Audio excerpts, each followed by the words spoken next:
Hi, നമ്മളിന്നുള്ളത് പെരിന്തൽമണ്ണയിലെ ഹെറിയിലാണ്. അതിൻ്റെ farm ഹൗസാണ് ഇപ്പോൾ ഉള്ളത്. അതിൻ്റെ കൂടുതൽ വിവരങ്ങളുമായിട്ട്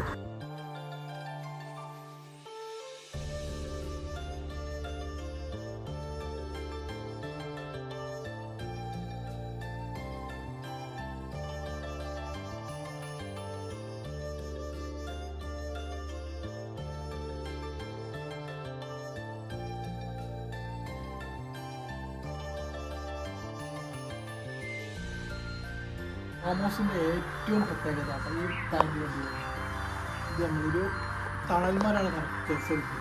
അത് നമ്മൾ ആർച്ചാക്കി കൊടുക്കുക. 1.5 വർഷമായിട്ട് ഈ പ്ലാന്റ് 1.5 വർഷം കണ്ടുകഴിഞ്ഞാൽ 4 അടി 5 അടി ആയിട്ട് മാത്രം ഉണ്ടാകുന്നത്. എത്ര പെട്ടെന്നാണ് ഇങ്ങനെ ആയത്. ഈ പ്ലാന്റിൻ്റെ ഏറ്റവും വലിയ പ്രത്യേകത ഇത് കണ്ടില്ല. ഈ മരം നമുക്ക് എങ്ങനെ വേണമെങ്കിലും ചെയ്യാം. ഏത് ഷേപ്പിലും നമ്മളെന്താ ഉദ്ദേശിക്കുന്നത് അതുപോലെ ചെയ്യാൻ പറ്റും ഈ പ്ലാന്റ്. ഇപ്പോൾ കണ്ടില്ല, അത് അത്രയും കെട്ടിപ്പറഞ്ഞ് വന്നതാണ്. ഇതിൻ്റെ കമ്പിൻ്റെ ഒന്നും ആവശ്യമില്ല. കമ്പി ജസ്റ്റ് അന്നത്തെ ഇതിൽ കൊടുക്കാത്ത കമ്പി ഇത് മാത്രം മതി. നമ്മൾ ഡിപ്പെൻഡാച്ചി വയ്ക്കാം. അതായത് നമുക്ക് സൺലൈറ്റ് കുറഞ്ഞ സ്ഥലത്ത് വളർത്താൻ പറ്റിയ ഏറ്റവും നല്ല പ്ലാന്റാണ്. കണ്ടില്ല, ഇത് നമ്മൾ ഗ്രീനിൽ വൈറ്റ് വരുന്നുണ്ട്, വൈറ്റിൽ ഗ്രീന് വരുന്നുണ്ട്. അപ്പോൾ ഗ്രീനിൽ വൈറ്റ് വരുന്നത് നമ്മളവിടെ ഇഷ്ടംപോലെ കാണേണ്ടതാണ്. പക്ഷെ ഇത് നമ്മൾ നേരെ കാണുന്നത് വൈറ്റിൽ ഗ്രീന് വരുന്നതാണ്. അത്യാവശ്യം നല്ല റയർ പ്ലാന്റാണ്. അത്യാവശ്യം വൈറ്റുണ്ട്. ഇപ്പം പ്രശ്നം വെയിൽ പാടില്ല. അപ്പോൾ കണ്ടില്ല, വെയിൽ കൂടുമ്പോഴാണ് ഇതിൽ ഇതൊക്കെ ഇത് വരുന്നത്. നല്ല വെയിലാണ്. അവിടെ നിന്ന് ഇങ്ങോട്ട് അടിക്കേണ്ട വെയിൽ ഇതിന് നല്ലോണം കിട്ടും.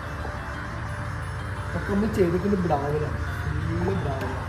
അതാണ് ഇതിൻ്റെ നമ്മളിത് ചെയ്തിട്ടുണ്ട് ഫുള്ള് ബ്രാവലാണ്.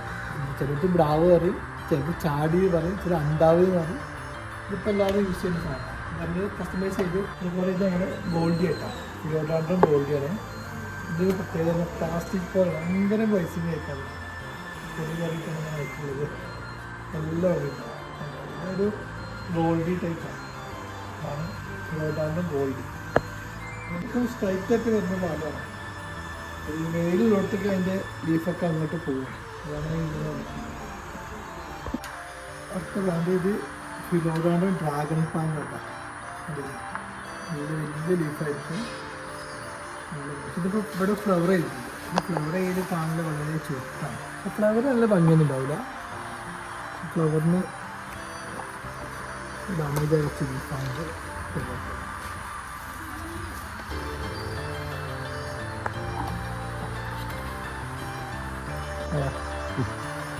മൂന്നാമത് ഫ്ലവറുണ്ട്.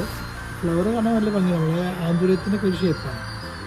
ഫ്ലവറിൽ വളരെ ചുരുക്കമാണ്. അത്രയും മെച്ചൂർഡായിട്ട് പ്ലാന്റ് ആയിട്ടാണ് ഫ്ലവർ ചെയ്തിട്ടുള്ളത്. ഇതിൽ വെള്ളം കുറച്ച് മതി. ഒരു നനവുണ്ടായാൽ മാത്രം മതി. ഇത് ചകിരിച്ചോറും ചകിരി ചിപ്സും പിന്നെ പെർലൈറ്റ് അതൊക്കെ മിക്സ് ചെയ്ത് കുറച്ച് മണ്ണ് മിക്സ് ചെയ്തിട്ടാണ്. കൂടുതൽ വെള്ളം വേണ്ട.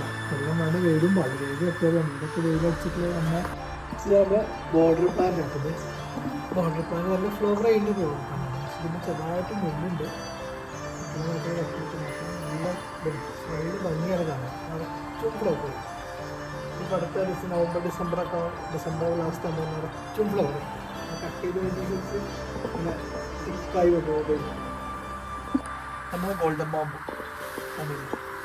ഇത് നല്ല 1.5 കൊല്ലമായിട്ടില്ല. അതിൻ്റെ നമ്മൾ ഫസ്റ്റ് പറഞ്ഞ പ്ലാന്റ് കൂടെ കൊടുത്തു വെച്ചത് ചെറിയ പ്ലാന്റ്. 4 അടി 5 അടിയില്ല ആ ഇറ്റലായിരുന്നു. 1 വർഷങ്ങൾ എത്ര കുറച്ച് ഭംഗി. ഇതിൻ്റെ പ്രൊപ്പഗേഷൻ ഈസി ആയിട്ട് ഈ ഭാഗം നമ്മൾ ചകിരിച്ചോറ് വെച്ച് കെട്ടി കൊടുത്താൽ ഇവിടെ വേര് വരും. നമുക്ക് താഴെ കട്ട് ചെയ്തിട്ട് പിന്നെ നമുക്ക് പുതിയ പ്ലാന്റാക്കി ചെയ്യാൻ പറ്റും. ഇതാണ് നമ്മുടെ നാച്ചുറൽ പ്ലാന്റാണ്.